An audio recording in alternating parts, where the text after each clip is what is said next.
여러분 안녕하십니까? KBS 뉴스타임입니다. 21대 국회 회기 종료를 한 달여 앞두고 여야는 여러 의제를 두고 힘겨루기를 이어가고 있습니다.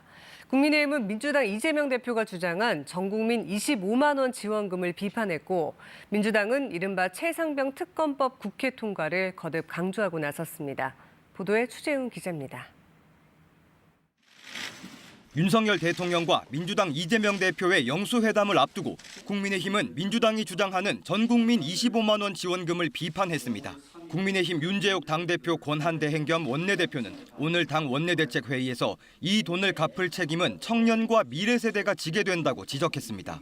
영수회담 의제에 제한이 없기 때문에 지원금 논의를 할 수는 있지만 국민들은 더 생산적인 의제에 대한 합의를 원하고 있다고 했습니다. 윤석열 대통령이 이미 거부권을 행사한 법안을 민주당이 다시 추진하는 데 대해서도 민생이라기보다는 정치적인 법들이라고 비판했습니다.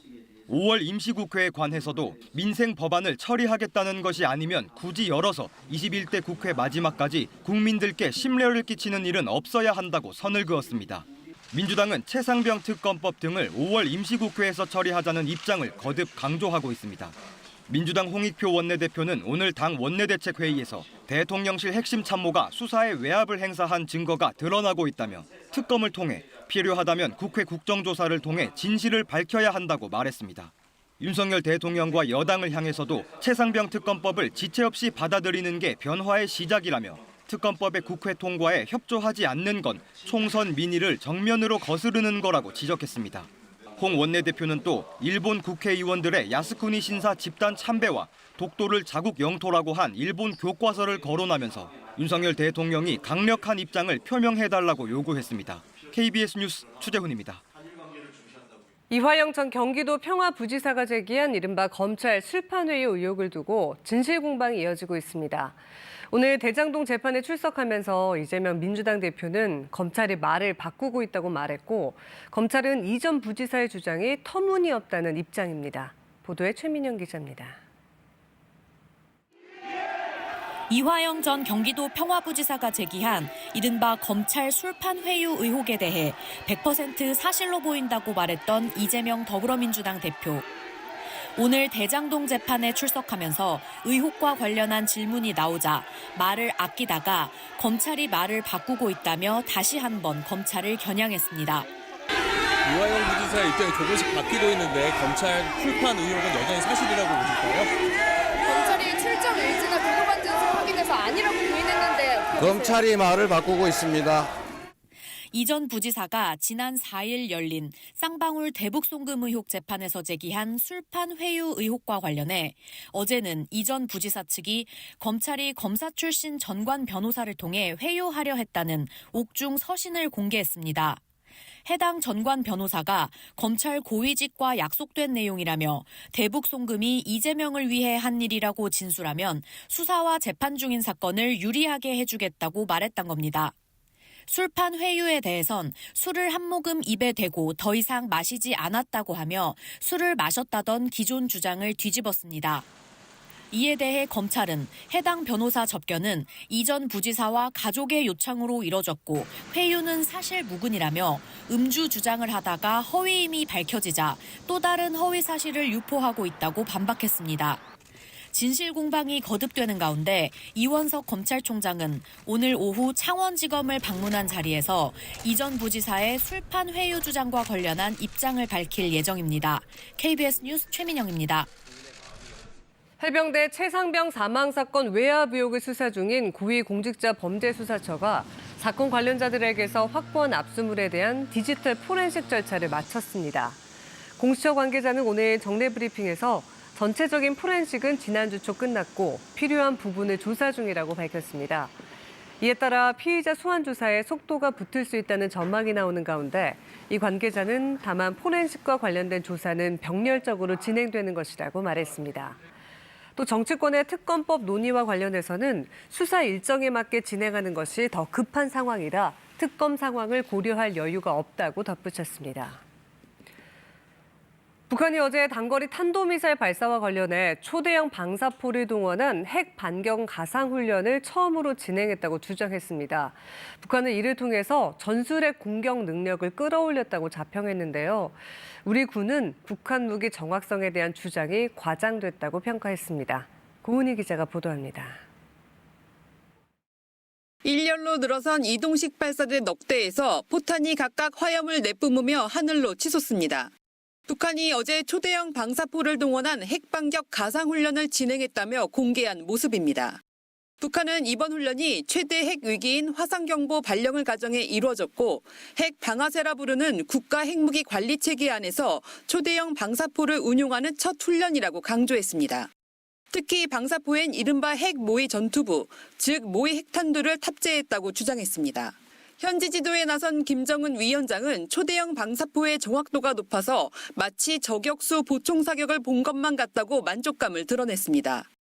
전술 핵 공격의 운용 공간을 확장하고 다중화를 실현할 때 대한 당중앙의 핵무력 건설 구상이 정확히 현실화됐다고 만족하게 평가하셨습니다. 북한의 초대형 방사포는 한미 정보당국이 KN-25로 명명한 단거리 탄도미사일입니다. 사거리는 400km로 평양에서 발사할 경우 계룡대와 군산기지 등에 닿을 수 있어 사실상 한국만을 겨냥한 무기입니다.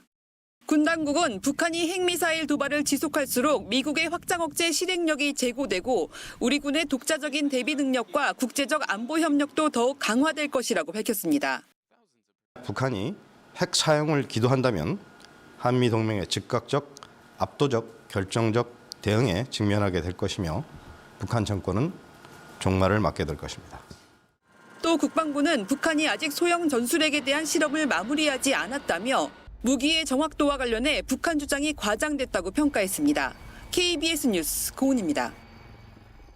최근 국내 방산업체 10여 곳이 북한 해킹 조직의 공격을 받아 자료 유출 등의 피해를 입은 것으로 드러났습니다. 경찰청 국가수사본부는 지난해 3월부터 조사를 벌인 결과 최근 방산업체 80여 곳 가운데 10여 곳에서 북한 해킹 조직에 의해 피해를 입은 사실을 확인했습니다. 적발된 해킹 조직들은 라자루스와 김숙희, 안다리엘로 이들 조직은 악성 코드를 설치하는 등의 방법으로 자료를 탈취하거나 이를 시도했습니다. 경찰은 IP 주소 등을 근거로 북한 해킹 조직의 범행으로 판단했다며 다만 구체적으로 유출된 정보의 내용과 분량은 확인할 수 없다고 밝혔습니다. 지난해 고용 흐름을 분석한 결과 늘어난 취업자 대부분이 여성인 것으로 나타난 가운데 30대 고학력, 기혼 여성이 이를 주도하고 있는 것으로 분석됐습니다.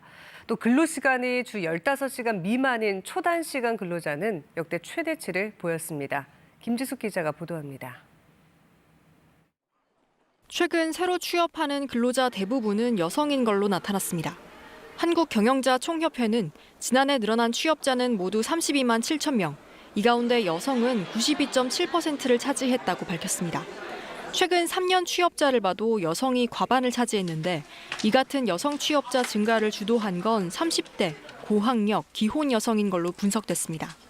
이와 함께 남성 전업주부는 증가세를 보였습니다. 지난해 21만 8천 명으로 집계됐는데 20만 명을 넘어선 건 이번이 처음입니다. 근로시간이 주 36시간 미만인 단시간 근로자는 늘고 있는 걸로 나타났습니다. 이 가운데 주당 근로시간이 15시간 미만인 초단시간 근로자는 지난해 126만 3천 명으로 조사 이래 최대치를 기록했습니다. 이 같은 증가세, 여성과 고령자, 청년 등이 견인한 걸로 분석됐는데 초단시간 근로자를 성별로 봤을 땐 67%가 여성, 연령별론 60세 이상 고령층이 52.8%를 차지해 가장 많았습니다. 청년 취업자 수 감소세는 뚜렷했습니다. 2022년 11월부터 17개월 연속 감소해 10년 사이 최장기간 감소를 기록한 걸로 나타났습니다.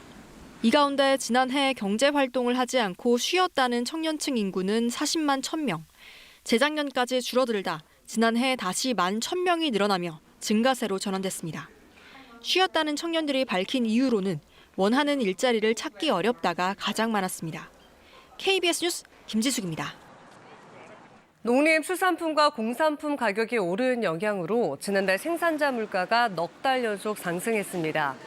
한국은행이 발표한 자료를 보면 지난달 생산자 물가지수는 한 달 전보다 0.2% 상승했습니다. 농림수산품이 전달보다 1.3% 상승한 영향이 컸는데 세부 품목별로 보면 배추가 36%, 김이 19.8%로 상승률이 두드러졌습니다. 공산품도 국제유가 상승으로 석탄, 석유 제품 등이 영향을 받아 전달보다 0.3% 올랐습니다. 탈세 혐의가 드러난 온라인 성인 방송 업체들에 대해 국세청이 강도 높은 조사에 착수했습니다. 조사 결과 이들 가운데 일부는 직원을 시청자로 위장해 후원금 경쟁을 부추기는 수법으로 거액의 매출을 올린 것으로 드러났습니다. 이승훈 기자입니다. 국세청으로부터 탈세 혐의를 받고 있는 온라인 성인방송 제작업체와 기획사 등은 모두 12곳입니다. 이들은 시청자들의 유료 후원금 액수에 따라 출연자가 신체를 노출하거나 음란 행위를 하는 방송으로 연간 최대 100억 원의 매출을 올린 것으로 조사됐습니다. 국세청 조사 결과 일부 업체는 직원을 일반 시청자로 위장해 여러 차례에 걸쳐 수억 원을 스스로 후원한 것으로 드러났습니다. 다른 시청자의 경쟁심을 유발해 더 많은 후원금을 받아내기 위해서입니다. 속사정을 알 수 없는 일반 시청자들은 BJ에게 관심을 얻기 위해서 더 많은 돈을 후원했고 그 과정에서 대출까지 받아가며 생활고에 시달린 것으로 알려져 있습니다. 국세청은 해당 업체들이 이렇게 벌어들인 돈으로 명품과 수입차를 구입하고 호화로운 생활을 누리면서 세금은 제대로 내지 않은 것으로 보고 있습니다. 국세청이 조사한 사례를 보면 거짓 세금 계산서를 발행하거나 친인척에게 허위 인건비를 지급하는 방식으로 세금을 탈루한 혐의가 드러났습니다. 또 일부 사주는 법인 자금을 사적으로 유용한 정황도 확인됐습니다. 국세청은 이들에 대해 강도 높은 조사를 벌여 탈루한 세금을 추징하고 위법 행위에 대한 처분도 받게 할 계획입니다. KBS 뉴스 이승훈입니다. 오늘 밤부터 내일까지 전국에 비가 내리겠습니다. 대부분 지역에 5에서 20, 강원 영동에 10에서 40mm의 비가 내리겠고 천둥 번개가 치고 우박이 떨어질 가능성도 있어 주의해야 합니다. 현재 제주도에 산발적으로 비가 내리는 가운데 서쪽에서 비구름이 다가오고 있습니다. 오후에 전남과 영남 지역에 비가 내리겠고 밤에는 전국으로 확대되겠습니다. 내일도 전국에 비가 내리다가 내일 오후에는 대부분 그치겠습니다. 내일 아침 기온은 서울과 대구가 11도, 광주가 14도로 오늘과 비슷하겠습니다. 낮 기온은 서울이 17도, 광주가 18도, 부산이 21도로 오늘보다 낮겠습니다. 바다의 물결은 동해상에서 최고 4m까지 높게 일겠습니다. 비가 내리고 난 뒤엔 기온이 점차 올라 한낮엔 25도 안팎으로 다소 덥겠습니다. 기상정보였습니다. KBS 뉴스타임 마칩니다. 고맙습니다.